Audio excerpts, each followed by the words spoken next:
Hey, Walter. Hey guys, so cool to see you. How you guys doing? All right, how about yourself? Good. Now, I understand that this was a very energetic shoot, like very fast-paced. You drove yourselves to the set, no trailers, all moving very fast, small footprint. I'd like to know how does these conditions shape up your work itself? Oh, I believe there's way too much stuff on a lot of movies. And I think it's really wonderful to kind of focus on what's on screen. And we were in a time, I think, where, everybody had to be in a bubble and everyone had to be very safe. To be able to make a movie in, a pandemic it already felt like an honor. So I think any of us would have walked probably or run to set to go make a movie. It was a very interesting experience. And frankly, I think it brought us all closer than we probably would have. And I loved it. Great. I would hopscotch over to a film like that. Yeah, that was the word I was missing. Hopscotch. You said hopscotch, but you did the gesture like jump rope. You know what I mean? So maybe. I also read something that the writer said about the characters of this film, that there were absolutely no characters which were completely good or completely bad. What's the trick in doing something like this as an actor? How do you keep that believable? I believe that about, being human is a complex experience.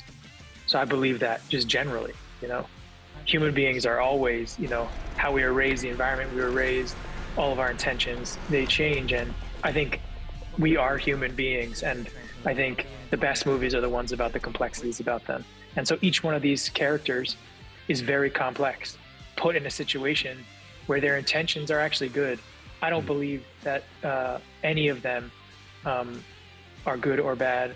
I just think they all have different intentions. Yeah, at the core of this film, we have a very specific thing about what happens to veterans after their service, their plights, the things they go through. I was wondering if while making this film, you learned something different about this specific topic, or it changed your perspective. Yeah, well, that was something that, I have family and relatives who were in the service. And that was one of the things that, that Mike wanted to make sure that he got across. Sometimes our servicemen and women, we consider them heroes and we call them heroes, but then when they come home, they don't necessarily come home to the hero's welcome. There's definitely that element of the film that asks us to take a better look at the way that our servicemen and women end up being treated and being left stranded to their own resources. I work with a wonderful organization called Headstrong, which is, what they say is healing the hidden wounds of war. A lot of the work they do is with mental health. And, being a hero, I think, is about being vulnerable. Even if you've been through extraordinarily tough things and you've been strong and you fought for your country, I think in the end, there are effects of all that. And to have a space where you feel safe to express those feelings can be life-saving and is so important. And that's why I support Headstrong. And there's so many incredible organizations doing similar work. And I do think it's very important to just say the incredible work of not only the servicemen and women, but also the first responders in this movie.